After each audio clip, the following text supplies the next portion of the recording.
Hi, well, I'm joined today by the Chief Exec of Intetics, Boris Kontsevoi. So welcome to Sourcing TV, Boris. Thank you very much for joining me.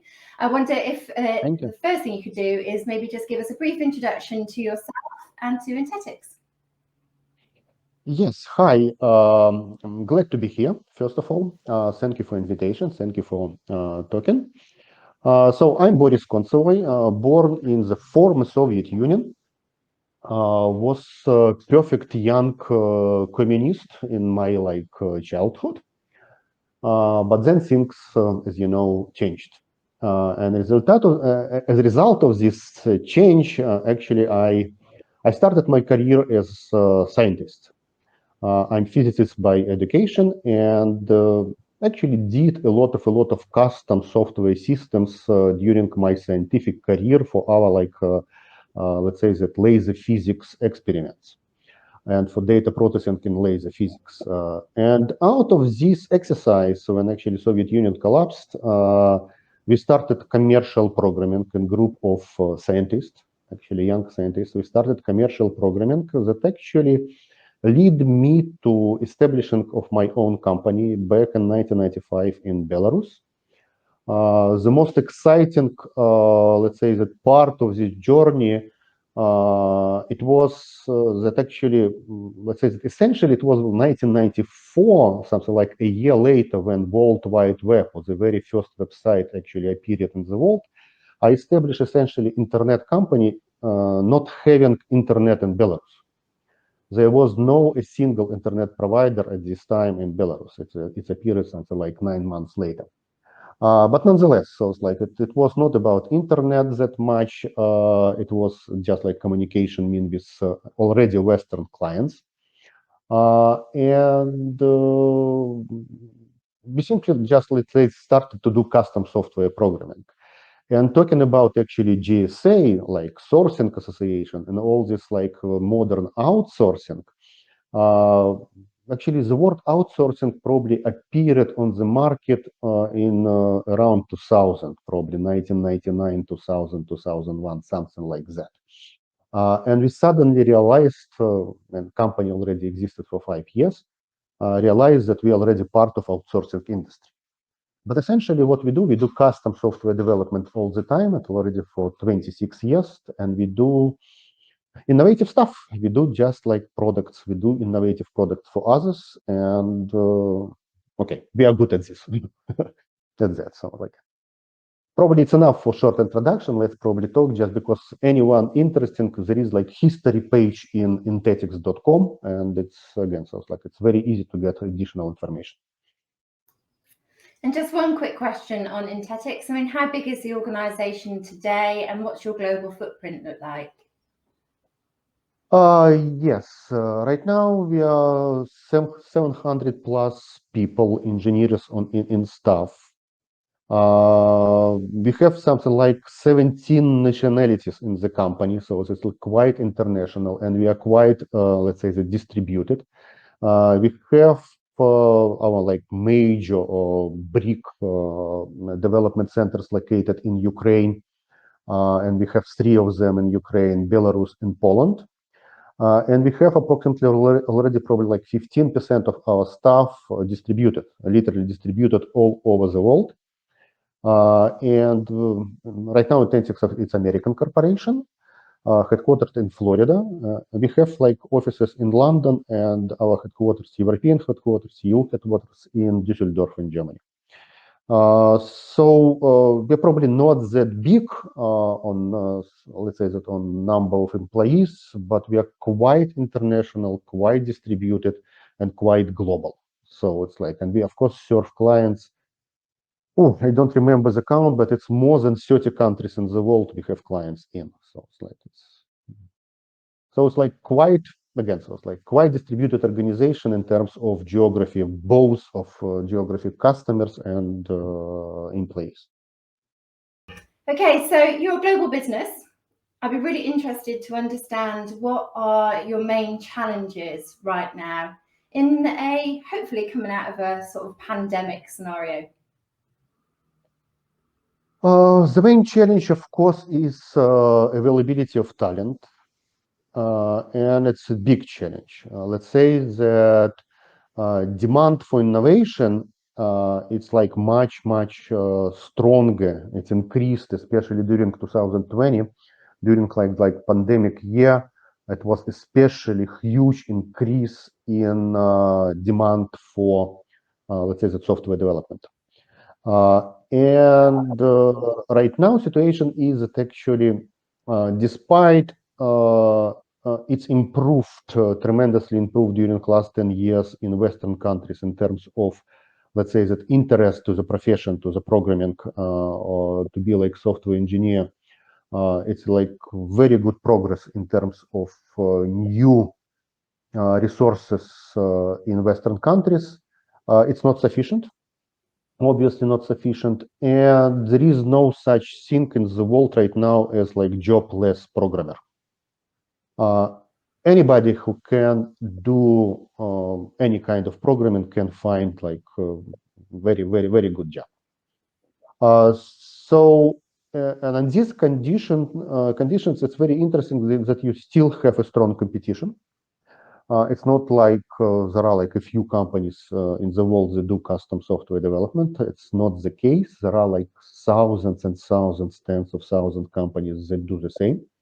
So it's very strong competition, and these competitions fight, let's say, that compete for both clients and developers for the resources.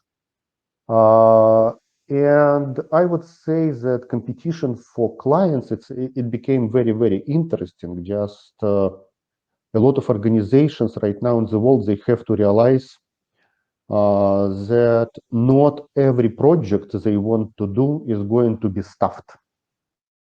The matter is that it's not only like, let's say, that demand has changed or increased. Let's say that I don't know, it's probably not right to say, but population of the developers, it changed as well, and changed a lot in terms of that developers became some kind of celebrities. You deal with artists more than actually like normal employees. And then actually they have their voice, what they are going to do. And if you need, like, let's say that some kind of obsolete technology maintenance of your systems and just like any kind of boring stuff, and let's say that majority of enterprise systems, they are boring, it's going to be a challenge to staff such projects. So we are fighting for talent. Wow. So are we seeing an increase in attrition levels? Are we seeing increase in salaries? Are we seeing both? And is that the same in every geography that you operate in? Yes, we do see increase in salaries. It's slightly increased attrition. I cannot say that it's like catastrophic attrition. So it's like it's slightly worse than it was, for example, in 2019, 2018, but it's still okay. There are a lot of, let's say, that reports and articles that I just like I've seen recently on internet that it's going to be some kind of, let's say, that mass escape of employees from different organizations after all this like sitting at home year, but we still don't see it. So it's like, and 80% of our employees, they still work remotely. So it's like still work from home. But in terms of salaries, there is like very interesting observation. In the United States, for example, you all the time, let's say, that have had a possibility to hire people in the middle of the country, in Kansas, Oklahoma, North Dakota, and it was like cheaper, much cheaper than actually on the costs on Silicon Valley or in New York, and actually, so like it was a big gap in salaries. I recently checked, and what is very interesting that actually it's even. Let's say that senior developer in Kansas City and senior developer in I don't know, like in Boston, for example. So it's like just New York, probably it's like New York and San Francisco, probably a little bit more expensive all the time. just because of population concentration. But all other countries, it's actually even. It's around 125K per year and plus minus 5K. So it's like you don't have, and it's a lot of money actually. So it's like it's growth for the last 10 years, especially after like crisis of 2009. I believe it's growth something like from 90 to 125. So it's significant growth in in 10 years. So and the same trend actually everywhere in all countries in the world, from India to Eastern Europe and Latin America, you do have just like rate increase and salary increase, and but it's like linear function. So it's like our rates, they totally depend on salaries we pay. And as a result of this sort of like increase in salaries, are we seeing that some clients are not progressing with projects because they're much more expensive than they ever envisaged them to be? Or is the appetite still growing for all types of digital transformation? Let's say that yes, that's right, generally right. It's probably the main concern of startups. Let's say that if you could secure $1 million in the past, you could do just like very initial MVP quite easily. Right now, probably 1 million is not going to be enough to do some kind of like again like sizable MVP.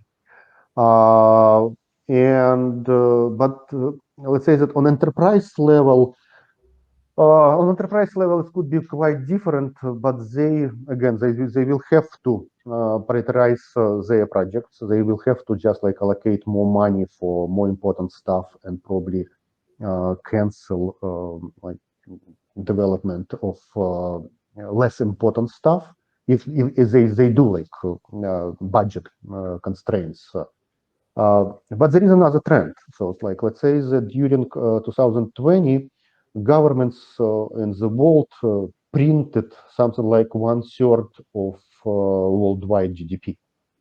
So we actually talking about some probably from 10 to 20 trillions of free money printed by governments, and we can expect like inflation, and all this money they actually have not been spent, and I would expect that actually, so like we are talking probably 1 million in 2019 is going to be very easily replaced by 5 million in 2022. So it's like a lot of free money on the market right now. And it's very, very good. There is a very good number that actually in the United States alone, for during 1 year, it was plus 4 trillion in savings of citizens. So it's like it's a huge amount of money. For 300 million population, you have $4 trillion actually saved additionally. It's a lot of money that actually push this like trend back. So like I don't expect that we'll slow down in innovation. Quite opposite. It's going to be more and more innovative stuff, and actually some kind of acceleration of innovation during like this like time, not opposite. Despite all the troubles with talent and despite all the like troubles with salaries and everything. Yeah, so even if startups are having to find a lot more money to get their ideas off the ground, you still think there'll be more innovation. So these startups won't be hampered? Let's say that it should be easier to receive some kind of, let's say that seed financing, VC financing, or like angel financing, just because, again, so it's like people have money. You can see actually what's going on, for example, with real estate market worldwide. It's like worldwide right now, everyone is talking about that actually like house prices increase 10, 15, 20%, depends on region. But there are no regions, except probably some kind of war zones that actually have like problem with real estate, right?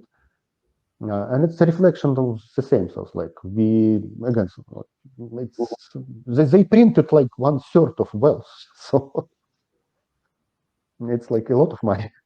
Yeah, so money's not the issue. Salaries, meeting the salaries doesn't seem to be an issue, but actually accessing the talent is the issue. what are we doing about ensuring that we've got more talent, technology talent available around the world? Are we doing enough? It's a very interesting question, just because probably, let's say that a lot of countries, they do everything what's possible to do to increase the number of engineers, not only programmers, but there are like mechanical engineering, like a special, let's say that biology, biotech, and all this stuff. Let's say that all this like STEM disciplines, and a lot of countries, they do a lot. It could be just like different situations, but it's probably not the right time to discuss all these details. There is a very interesting, let's say that on my, again, I don't have statistics, but like observation, that I don't believe that even if you put a lot of resources into propaganda of STEM disciplines, and for example, particularly in propaganda of software engineering, I don't believe that we will be too we succeed in this exercise, just because it should be there is, on my observation, natural limit. So it's like literally natural limit on number of people that can do this. Majority of people, they hate mathematics. It's not a secret. So it's like majority of people, they ignore mathematics from the third grade in school. So, and it's, I don't know, by estimate, probably 80% of people. Even like 75, but it's like, I don't think that like it's more than 25 people can ever digest mathematics. Okay? And then actually you have like very natural limits that you can convert only probably quarter of population to be like technical. And it's our like natural limit. Yeah, that's interesting, because I know the stats that we're seeing coming out of the UK at the moment is there's a massive decrease, and it's more than 25% decrease. I think it's closer to 40% decrease in the number of school children that are studying technology. Then you have to do which like obviously is just going to further compound.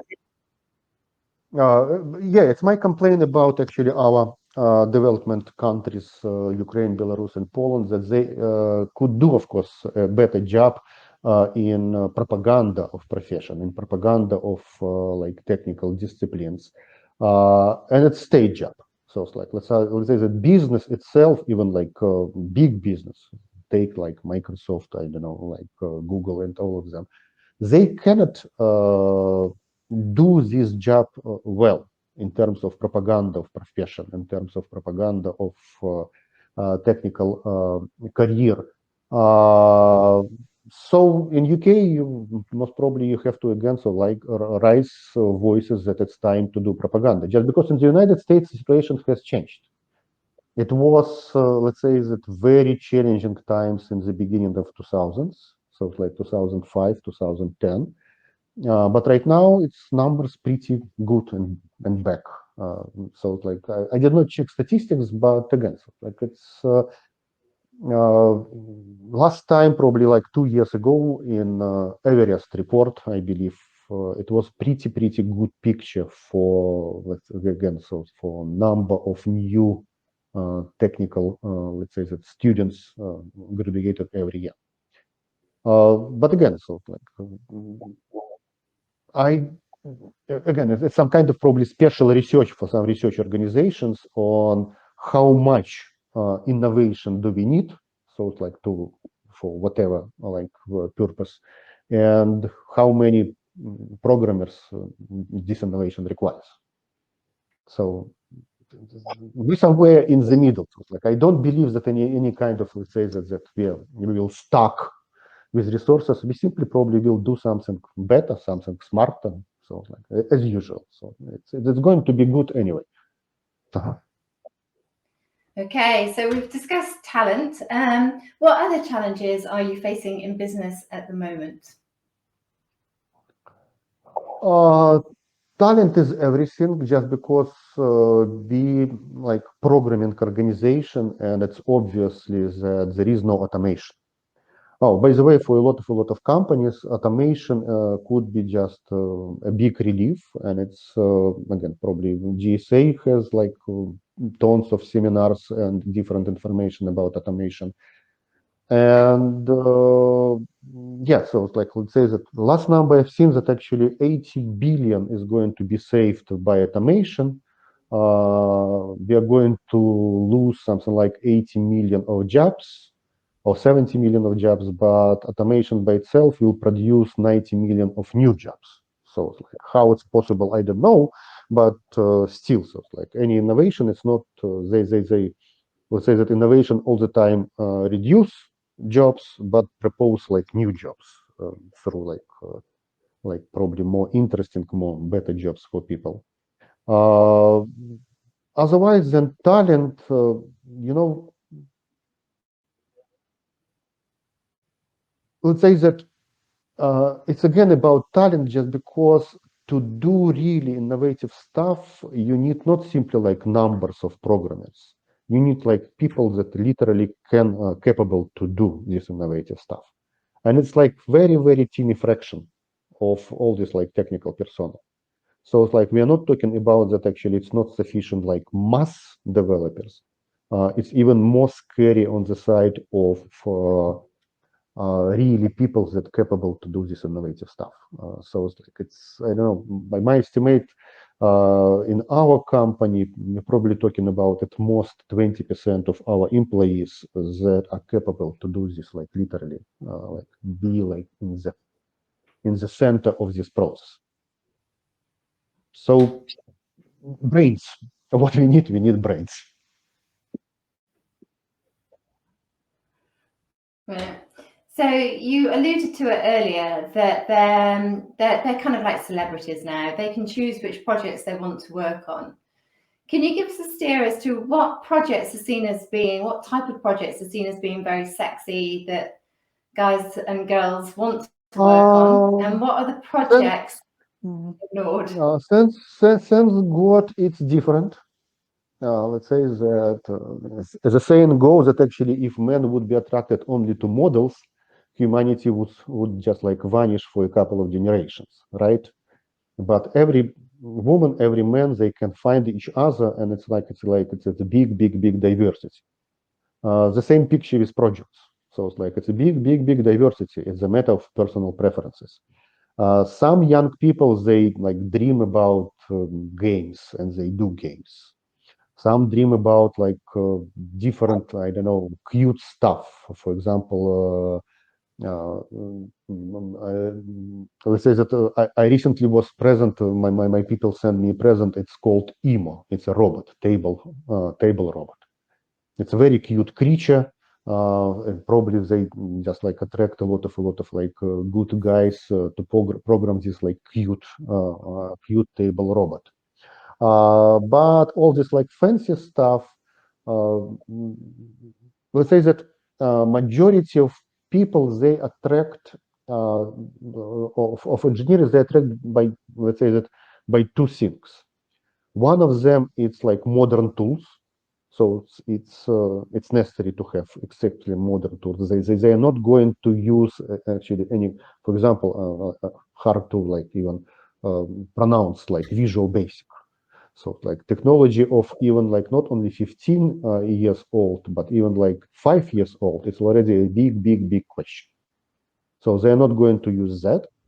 So, and then I would say that any kind of cool stuff that you read in technology literature articles every day, so anything related AI, IoT, sometimes like let's say that some kind of like deep data processing, image recognition, computer vision. So it's like again, so it's like all this like the most innovative stuff. What is it's exactly like attractive for developers. But could be different. Could be different if you can demonstrate. Just because, for example, AI could be behind an enterprise system. or for example, RPA or intelligent automation, it still could be very interesting project how to make boring thing automatic. So again, it depends on developers, and thanks God, we still, for example, capable to staff our projects. But it's a challenge. It's a challenge just because, again, people very, very, very picky on what they're going to do.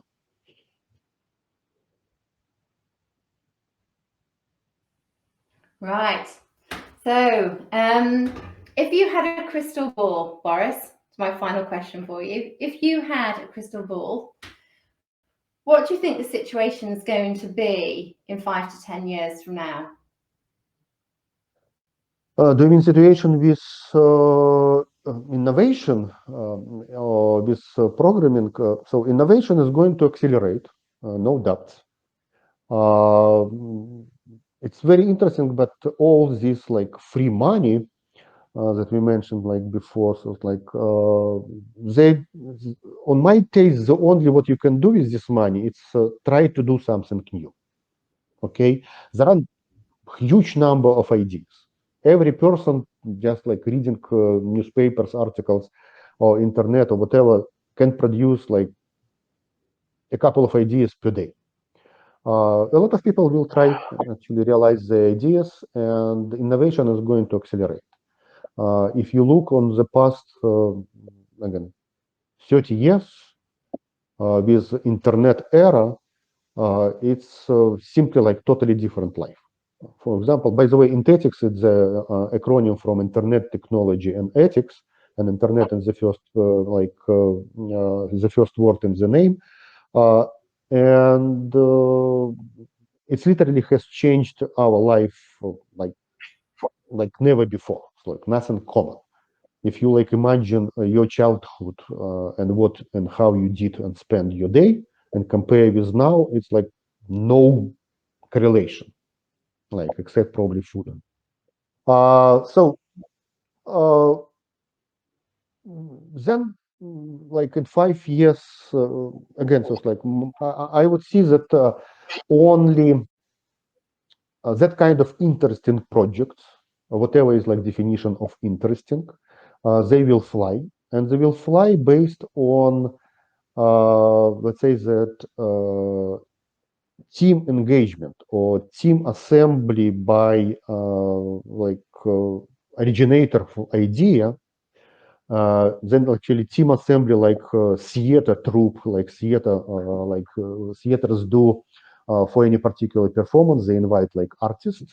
They do just like select who's going to play what. And I believe ownership of all this stuff is going to be changed. Just I don't think that in the future we will have a luxury to be of owner of anything. And even like modern trap to distribute some kind of options or stocks to developers, it's going to be, let's say that friendly increase. Just because, let's say that idea is nothing. My best advice for people who has like product idea, it's actually go to programming courses and become a programmer like himself. It's probably the best you can do for your product. But then actually you have to invite somebody. Paying salary is not going to be enough. You have to be like probably, you have to assemble some kind of engagement group that going to do like this project together or this product together. So it's most probably, it's of course it's not going to be like 100% picture like this. It's not like revolution. It's all the time like smooth, but we will see. Let's say that this trend will increase in time. So like we will see this kind of engagement model with this like shared ownership. Okay, and I said that was my last question, but it's not. This is my last question. And are we going to see those individuals that see themselves almost in celebrity status? Are they going to be working for companies, or are they going to be working for themselves in this sort of open talent gig environment? It's the same trend. It exists probably for a couple of dozen years already.